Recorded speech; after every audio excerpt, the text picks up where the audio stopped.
Bonjour, bienvenue au magazine de la santé. Marina, bonjour. Michel, bonjour. Bonjour à tous. Des mains, des pieds qui s'élargissent, le crâne qui s'épaissit. Et si c'était une acromégalie? Une maladie due à une production excessive d'hormones par le cerveau, une maladie difficile à vivre pour ceux qui en souffrent. J'arrive pas à la gérer. J'ai encore plus de mal à la vivre. Parce que je me reconnais plus, je suis plus comme avant. Dans le dossier, vous verrez qu'il est important de retrouver au plus tôt cette maladie pour réduire les séquelles. De la culture, bien sûr, comme tous les vendredis, puisque Gérard Collard sera là avec ses livres. Et puis, nous irons visiter les hospices de Beaune. Fondé sous la dynastie des ducs de Valois, cet extraordinaire hôpital a abrité des malades jusqu'en 1971. Aujourd'hui, c'est un musée, visite guidée. C'est au chevet de ces 30 lits, installés dans la salle des pauvres, que les sœurs dévouées soignent l'âme et le corps des plus démunis et des indigents de toute la région. Et puis, fin du 7 minutes pour une vie consacrée aux infections osseuses. On ira aujourd'hui à la rencontre de Marina. Oui, cette jeune fille de 17 ans a été opérée d'une tumeur au tibia. L'intervention s'est compliquée d'une infection. 10 opérations infructueuses plus tard, elle est à bout. Une femme sur 8 est concernée. Le cancer du sein est le premier des cancers féminins. Un cancer qu'il faut dépister au plus tôt pour augmenter les chances de guérison, d'autant que les traitements évoluent. À 14h30 dans Allo Docteur, un cancérologue répondra à toutes vos questions sur ce cancer qui touche parfois, on le sait peu, les hommes. Et puis vous le savez, les vendredis, on consacre une partie de l'émission au dossier de la semaine. C'est tout de suite.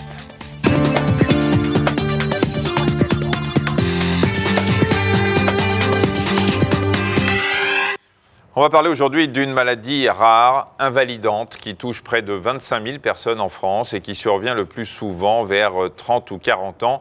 Il s'agit de l'acromégalie. Alors littéralement, acro, ça signifie bout, extrémité, et mégalie signifie grosse. Cette maladie se caractérise donc par une croissance exagérée des extrémités, mais également du visage. Oui, vous allez le voir sur des photos, cette croissance aboutit à des déformations sévères. Voilà, là on a une main. On a une main ici, vous voyez, alors, ce ne sont pas les mains de la même personne, bien évidemment. À droite, c'est une main d'une personne qui ne souffre pas de cette maladie. À gauche, une main déformée, exagérément élargie. Donc ce sont les mains et les pieds qui s'élargissent. Également le crâne. Le visage va devenir lourd et massif avec un élargissement à la base du nez. Plus rarement, la maladie se déclare avant la puberté et on va parler de gigantisme. Vous allez voir la plus grande femme du monde, Yao Defen, qui a aujourd'hui 37 ans. Là, peut-être vous n'avez pas d'éléments de comparaison. Regardez ici cette femme qui vit donc en Chine, qui mesure 2,36 m. Bien sûr, il s'agit d'un cas exceptionnel. L'acromégalie est liée à quoi? Eh bien, à une production excessive d'hormones de croissance. Alors cette hormone qui circule dans tout le corps grâce au sang est fabriquée par la petite glande que vous voyez là qui clignote, l'hypophyse. C'est une glande de la taille d'un pois chiche qui est située à la base du crâne. Alors le plus souvent, l'acromégalie est liée au grossissement de cette glande dû à l'apparition d'une tumeur non cancéreuse sur cette hypophyse. Vous allez le voir ici. Alors pour vous donner des repères, c'est donc une IRM de profil. Vous avez ici le nez et la mâchoire supérieure, la bouche, et vous avez ici le cerveau. Vous voyez la glande hypophyse, elle est ici, à la base du crâne, mais elle est beaucoup plus grosse que normalement. Et là, toute cette partie qui est plus blanche, qui est d'une couleur différente du reste de l'hypophyse, eh bien, c'est cette tumeur bénigne qu'on peut diagnostiquer maintenant grâce à l'imagerie médicale. Alors cette maladie est très difficile à diagnostiquer parce que les médecins la connaissent mal. Les symptômes au départ ne sont pas très spécifiques, ils vont évoluer très lentement, ce qui n'alerte ni le malade ni son entourage. Oui, il peut y avoir par exemple des maux de tête, des problèmes de vue, une apnée du sommeil, une hypersudation, tout ça n'est pas très spécifique, ou bien des choses qui devraient alerter mais on n'y pense pas. Par exemple une bague qu'on ne peut plus enfiler, on est parfois obligé de changer de taille de chaussures ou de taille de gants. C'est vrai que c'est des choses qui n'alertent pas parce qu'on se dit oh, on a pris un petit peu de kilos, c'est pour ça. Eh bien, il faut pouvoir y penser. Ces symptômes, Jessica les connaît bien. Depuis plusieurs années, cette jeune femme souffre d'une forme grave d'acromégalie. Delphine Renaud a recueilli son témoignage. C'est un reportage signé Alexandre Delaval et Lydia Chaubon. Ce geste, Jessica le fait quotidiennement depuis 4 ans. Cette injection doit réguler son taux d'hormones de croissance. Elle souffre d'une acromégalie sévère. J'ai des douleurs très fortes à la tête.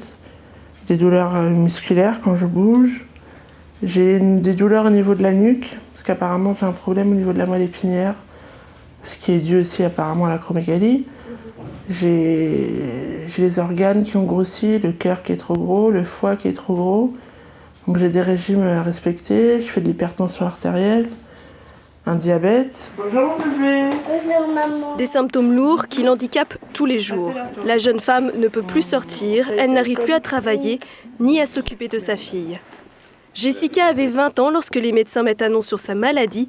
Un diagnostic tardif, l'adénome gros est mal placé. Elle subit 2 opérations, mais la tumeur n'a pas pu être entièrement retirée.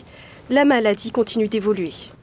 J'arrive pas à la gérer, j'ai encore plus de mal à la vivre parce que je me reconnais plus, je suis plus comme avant. Avant, j'étais mince, j'étais jolie, je sortais tout le temps, j'adorais travailler, j'adorais m'occuper de ma fille. Et depuis que j'ai cette maladie, je ne peux plus rien faire. Je sors plus parce que déjà j'ai plus la force et puis oui, alors il y a quand même le regard des autres qui est assez méchant, je trouve. Ils ne se demandent pas si je suis malade ou ils me dévisagent. Elle est grosse, elle a des grosses mains, elle a la bouche de travers. J'ai peur de l'évolution. J'ai peur de me voir, quoi. J'ai déjà peur de me regarder dans la glace maintenant. Donc j'imagine dans 10 ans comment ça sera. Plus la maladie est prise en charge tardivement, plus les conséquences sont irréversibles. C'est le cas notamment pour les déformations osseuses. Avec le temps, l'acromégalie s'aggrave et entraîne une diminution de 10 ans de l'espérance de vie.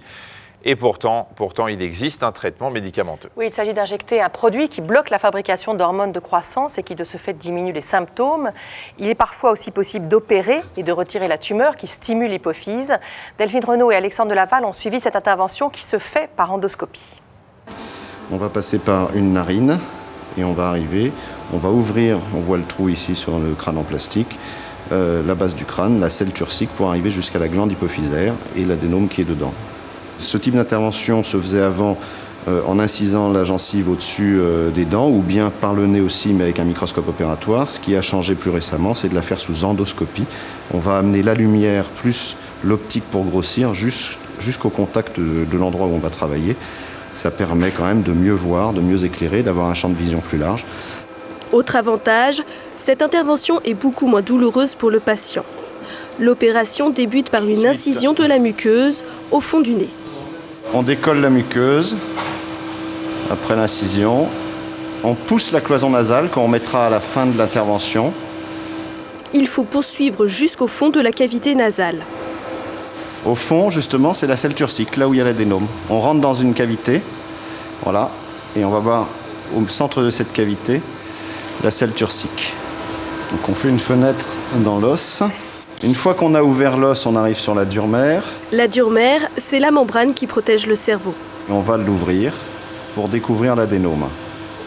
Donc on est sur un petit centimètre de zone de travail. L'objectif étant d'enlever l'adénome en respectant l'hypophyse normale, si possible en enlevant tout l'adénome pour guérir le patient. L'adénome, cette masse blanche et molle, va être retirée fragment par fragment jusqu'à sa disparition totale. On voit l'hypophyse saine à gauche de l'image que je soulève là. Et au milieu au sein de l'hypophyse saine, une cavité qui était le lieu de l'adénome. Pour stopper le saignement, le chirurgien pose une gaze qui se résorbera en quelques semaines. On remet un petit bout d'os de ce qu'on a enlevé pour refermer la petite fenêtre. On va remettre la cloison nasale qu'on avait poussée un peu. On la remet en place. D'ici 2 jours, voilà. Le patient pourra sortir de l'hôpital. Les suites opératoires, c'est pas très douloureux, c'est un peu comme un rhume avec le nez un peu bouché et un peu mal au milieu de la tête, mais comme quand on peut avoir la grippe, quoi. Enfin un syndrome grippal.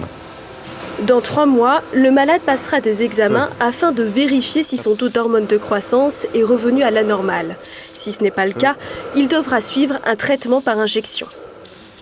Voilà, alors cette chirurgie ne corrige pas les déformations osseuses qui, on l'a dit, sont irréversibles. Elle n'est pas non plus efficace pour tous les patients qui souffrent d'acromégalie. Elle est surtout recommandée quand la tumeur est petite et ne s'est pas trop étalée, ce qui fait un cas sur 5. Pour les 80% restants, eh bien, le traitement médicamenteux reste la meilleure solution. Et puis parfois, en dernière intention, les médecins envisagent les rayons focalisés, mais il faut plusieurs années avant que la tumeur diminue de façon efficace. Sachez encore qu'il y a un numéro vert dédié à cette maladie. maladie, le 09 70 61 05 03. Là, des experts répondent aux questions des personnes souhaitant obtenir des informations sur cette maladie ou qui pensent en être atteintes. Bien sûr, l'objectif de ces experts, ça n'est pas de délivrer un diagnostic, qui est impossible à faire par téléphone, mais d'amener l'interlocuteur à consulter son médecin traitant, et si les symptômes semblent bien sûr correspondre à cette acromégalie. Voilà, alors on vous rappelle juste deux choses. Ce que vous disait Marina tout à l'heure, si vous avez, alors que vous êtes adulte et que vous avez fini votre croissance depuis longtemps, si vous êtes obligé de changer de pointure de chaussures ou si vous êtes obligé de changer de taille de gants, il faut, c'est pas la peine de s'affoler, mais quand même consulter votre médecin. C'est la fin du dossier. On va maintenant retrouver notre invité.